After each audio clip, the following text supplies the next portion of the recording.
Welcome.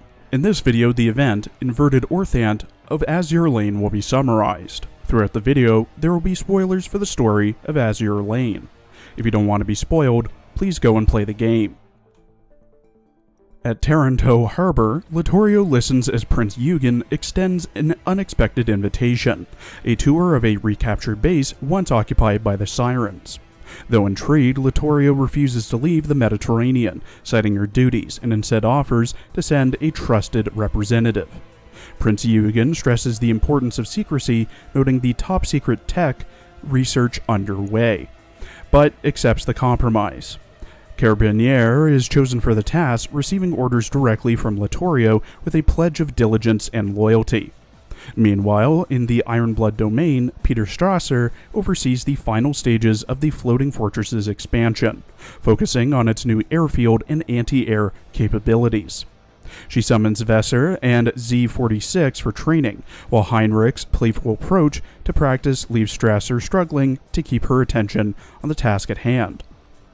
During the drills at Platform B3, Strasser explains the upgraded facility will simulate siren ponds modeled after allies and enemies alike, forcing the fleet to adapt to realistic combat conditions. Heinrich eagerly dives into battle, but her scatterbrain enthusiasm contrasts with Strasser's disciplined precision. When asked to defeat a conductor, Heinrich fumbles with details, frustrating her superior, though she eventually succeeds in the mission. Returning to the maintenance area, she boasts of her instincts, insisting her hunches about disguised pawns prove correct. Vesser and Z-46 remain skeptical of her intuition, but Heinrich revels in her small victories. All the while, Strasser quietly raises the stakes of training, hinting that her interest lies as much in pushing limits as in testing technology. Within the floating fortress, Vesser and Z-46 note Peter Strasser's strange behavior as Heinrich presses the group forward without her. Strasser investigates communication issues, unable to find a clear fault beyond a possible relay tower problem.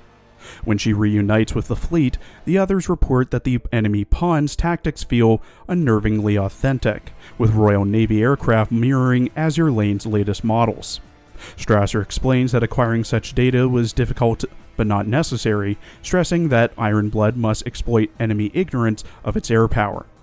Z-46 reflects that mere seas and ponds safeguard their hidden strength, though the facility's origins lie in siren technology. The exercise continues with Royal Navy pawns, culminating in the defeat of King George V. Heinrich boasts of the ease, only for Strasser to warn against overconfidence, hinting at harsher future scenarios. Though the team expects more battles, Strasser orders a pause, reasoning that efficiency improves with rest. As the others disperse, Vesser questions her lingering unease over the comms anomaly. Strasser admits interference of that kind would be impossible unless caused by an outside contact. The thought of sirens, or even Azur Lane, reaching into their systems troubles her, though Vesser urges caution without paranoia, promising to pursue the lead while Strasser takes a break.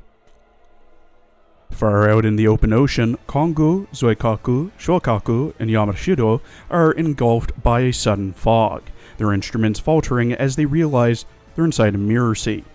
Zoikaku urges the destruction of the control unit, though Kongo suggests simply sailing through, only for siren forces to appear and block their path. Shokaku voices suspicions that Akagi and Kaga sent them there deliberately, while Zoikaku counters that at least their fleet is prepared. As their equipment continues to fail, the group races for combat against siren pawns, knowing escape will demand both endurance and strategy. Meanwhile, at the floating fortress, Peter Strasser leads Heinrich, Z-46, and Vesser into training against Sakura Empire and Ironblood pawns, warning them not to cross into D-13 where live munitions are deployed. The exercise quickly spirals out of control when unplanned fleets appear, equipped with real munitions. Strasser concludes that the systems are compromised, likely by siren interference, and takes command of mass-produced ships to reassert control of the facility. At the same time, the Sakura fleet battles aircraft too powerful to be mere pawns, suspecting Ironblood carriers are involved. Realizing they're within a hidden siren research zone, Kongo directs her allies to mark the island's positions, while Zukaku rallies them to fight through the skies and escape the Mirror Sea. Carabiniere and her companions arrive near the Ironblood's concealed floating fortress, guided by U-37 and Prince Eugen. At first, the group sees nothing until U-37 reveals that the base is hidden within a private Mirror Sea, its islands forming different sections of the facility. Carabiniere is astonished by the use of siren technology, while Nuremberg notes how the training pawns fight with startling realism. Suddenly, the practice fire escalates into live rounds, forcing the Sardinian guests and their escorts into evasive maneuvers. Eugen, ever calm, insists it's all part of the rigorous drills, masking the true danger beneath a collected facade.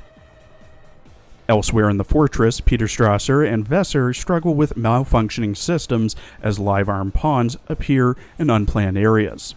Strasser admits that only the sirens could manipulate the facility so directly, though she maintains partial control with Ironblood's own software. Heinrich mistakes allied ships for pawns when comms falter, leading to a chaotic exchange of cannon fire with Eugen's group until they regroup face to face. With the situation clarified, Eugen takes charge, urging Heinrich to leave Strasser's attack plan aside while she handles matters locally. She instructs her allies to make contact with the Sakura fleet and assure them that the Ironblood forces are not pawns, hoping to prevent a wider conflict. Vesser coordinates with Strasser as the Ironblood's plan unfolds, though the fleets of the pawns and mass-produced ships prove more unpredictable than expected. Meanwhile, Eugen works with Zuikaku, U-37, and Carabiniere to reclaim control of C's airfields, revealing to the Sardinian that the Siren's incursion is no training exercise. Strasser regains control of the mainframe and orders a full launch of aircraft, creating an overwhelming swarm of allied and enemy planes that darkens the skies. Yet, the attack falters when an obstructor disrupts the formations, sending planes crashing into the sea. Eugen notes the Siren's desperation and quietly prepares to act on Friedrich's broader orders.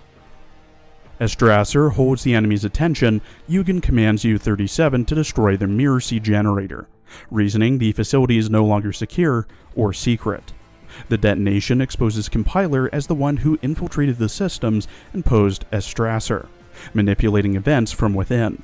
Eugen confronts her with calm precision, dismantling her cover by pointing out inconsistencies in the switch to live munitions. With Strasser's forces closing in, Compiler attempts to activate her defenses and escape, but Eugen blocks her retreat. Standing firm, she asserts Ironblood's right to punish such interference and prepares to end the confrontation on her own terms. Strasser and Vesser regain control of the battlefield after the Mirror Seed fades, realizing only Eugen and Compiler remain inside. Strasser recalls how the Sirens jammed their systems, turning mass-produced units berserk, and nearly tricked them into fighting allies. But Heinrich's reckless actions preserve the illusion long enough for Ironblood to counterattack. When Compiler presses towards the secret facility, Strasser rallies the Ironblood, Sardinia, and Sakura forces to defend their research and strike down the Siren mastermind. Eugen steadies the Sakura fleet, offering supplies and warning them of dangers deeper within the Siren's domain. The fleets converge against Compiler, but her trilobite rigging and shifting barrier withstand every assault. Heinrich stalls her until Strasser and Vesser unleash waves of aircraft, joined by Z-class destroyers, Carabiniere, and Sakura reinforcements. Together, they break the barrier, only for Compiler to regenerate it and dive underwater. Pursuit falls to U-37, who ambushes her below the surface, only for Purifier to intervene under Observer's orders. With the stolen sample secured, Compiler vanishes, leaving U-37 furious at being denied the finishing blow. Though the battle ends without victory, Ironblood and its allies stand united, resolved to stop the Siren's hidden schemes.